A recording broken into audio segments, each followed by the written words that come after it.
My name is Gavin Evans, and this is my ranking of every movie directed by Leigh Whannell. And this video will have spoilers, so there's your warning. But I am a big fan of Leigh Whannell as a screenwriter. He wrote Saw, which is a movie I love. He also wrote Saw 2, which is actually my favorite of the franchise, and I think it has the best ending. He wrote Saw 3, which I didn't really care for. He wrote Cooties, which is a movie I really didn't like. He wrote Dead Silence, which I like far more than most people. That twist is insane in the best possible way. He wrote Insidious, which is one of my favorite movies ever made. He wrote Insidious 2, which I think is a very underrated sequel. He wrote Insidious 3, which I'll talk about more later because he also directed it. He wrote Insidious 4, which I actually don't mind. He wrote Insidious 5, which I kinda actually like.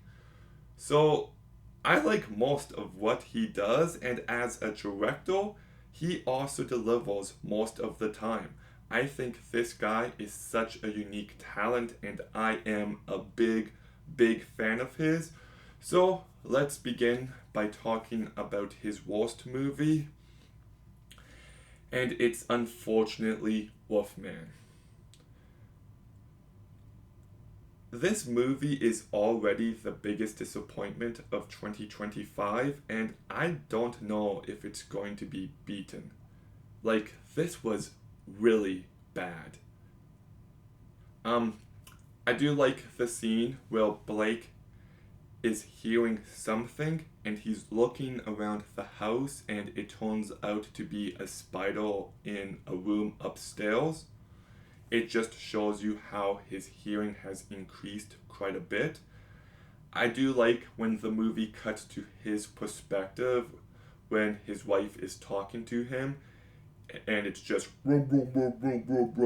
like he can't understand a thing, so you understand why he feels like he's going mad.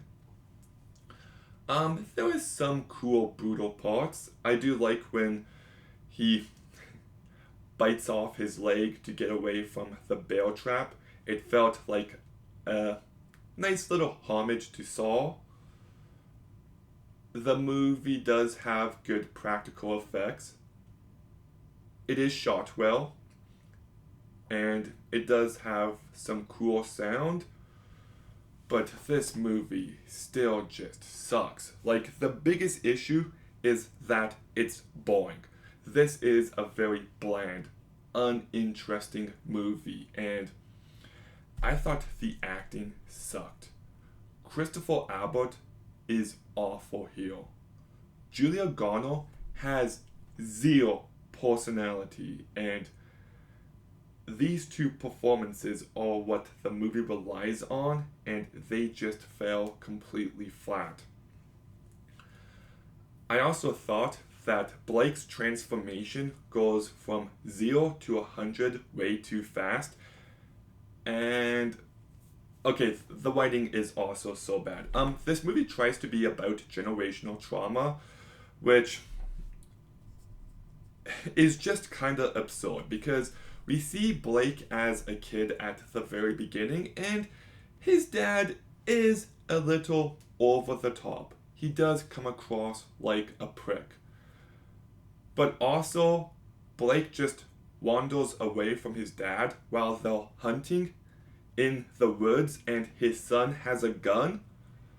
So, like, I feel like his dad is kind of justified in being like, no, you don't walk away from me. You stay with me. Like, am I crazy, or is that completely justified there?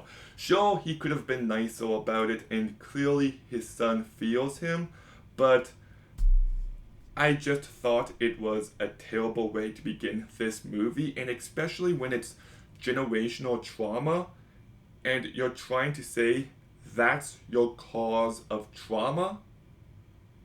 Like, it just kind of feels like the word trauma there has no weight behind it. And then it cuts to present day, and Blake and his daughter are walking down the street, and they're being all nice and cute, and then his daughter jumps up on this thing, walking on the edge of traffic, and he's just like, "What are you doing? Get your damn butt off there," or something like that. And he's just like, "I'm so sorry that I lost my cool. That was not okay." And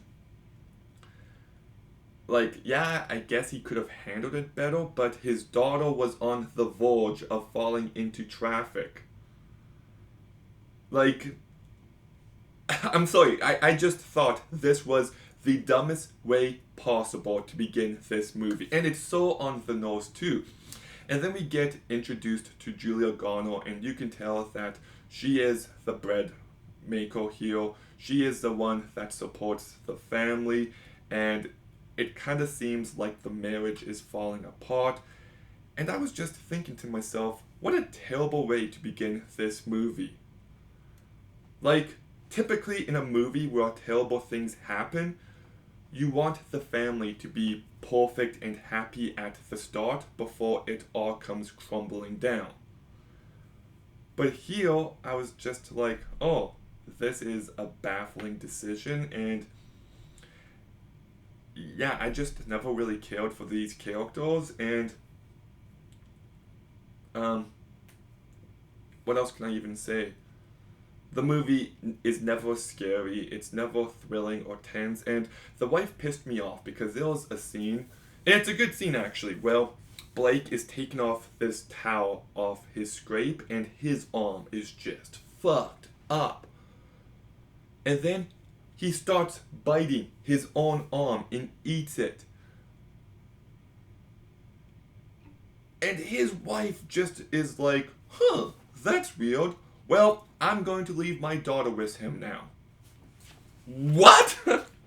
Sorry, this movie just drove me mad. It is such a boring, poorly written, and poorly acted movie. It had so much potential. The idea of this family getting attacked by a werewolf outside while the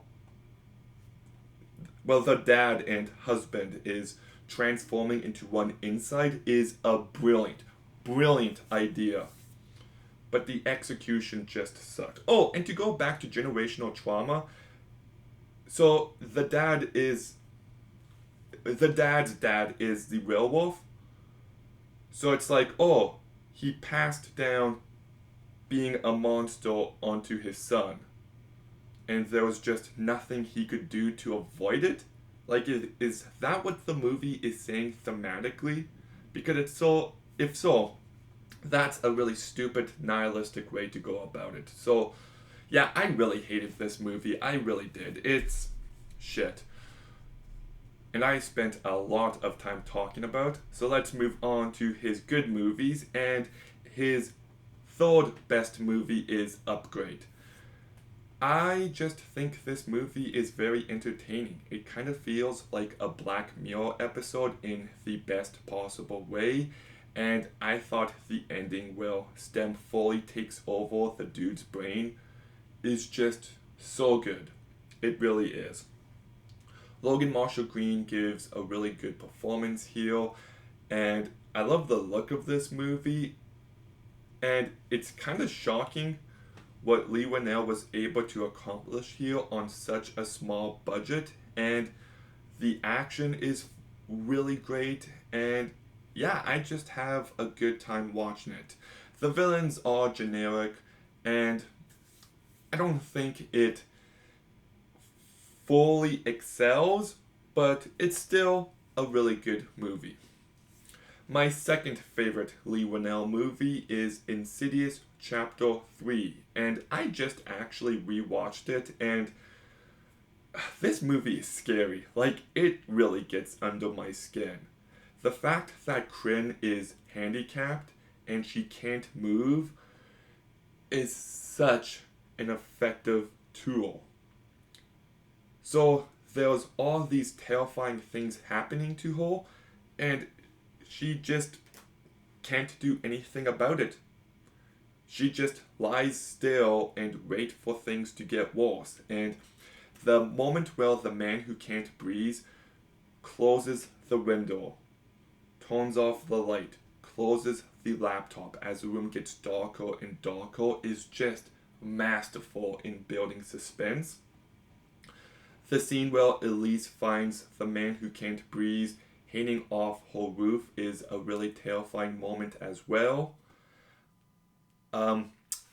When Elise goes into the father, it just has so much atmosphere, and I love the fact that they tie in Parker Crane into this movie and how Elise is terrified of her death. She's actively getting haunted by it. And I do think they give Elise some nice character depth. The scene where Kryn is walking around with the camera and they're trying to track her is very effective. The car accident scene is a great jump scare. The movie is just very well directed. It's well acted for the most part. Dermot Mulroney's performance at the start is a little rough, and it's just a fun, creepy time, but I do think the ending is kind of odd. Like, Elise and Kryn are trying to get back to their bodies, and Elise goes back to hers before making sure Kryn is safe, and it just felt so out of character, and I don't know why she couldn't go back, and I don't know, that scene is very weird, and the final jump scare with the lipstick face demon is terrifying, but at the same time, isn't necessary. Like, Elise kind of saw him for the first time in Insidious, so I don't know if it really makes sense. But anyways, I still think this is a great movie. But Leigh Whannell's best movie is The Invisible Man. This movie is just so good. Like, the use of space is so effective, where you feel like the Invisible Man could be in any scene at any time.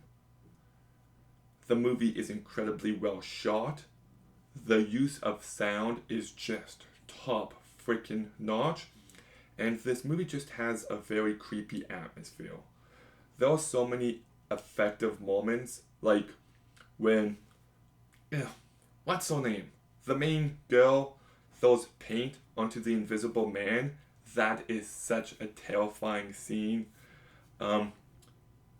The scene where she's getting attacked in the kitchen is great, and it has lots of visceral scares, but psychologically, this movie is also terrifying. Well, this girl's life is just getting turned upside down, and she's getting tortured on every possible angle, and she's losing her job, she's losing her friends, she's losing her sister, and it's a very unnerving, disturbing movie.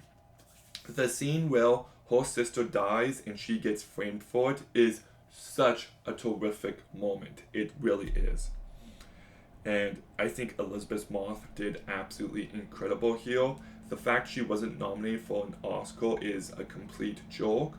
And it's a very entertaining movie, and it's the perfect kind of modern remake on an older story. It really is, and I also love how this movie explores abuse and being gaslit, and it just fully delivers in every single possible way. So it's incredibly well directed, well acted, well written, it's scary, it's psychologically disturbing, like, it's just so good. It is a whole masterpiece, and it's a movie I have watched plenty of times, and I'll continue to watch plenty more in the future. So that's why it's my favorite movie of his. But what's your ranking of Leigh Whannell's directed movies?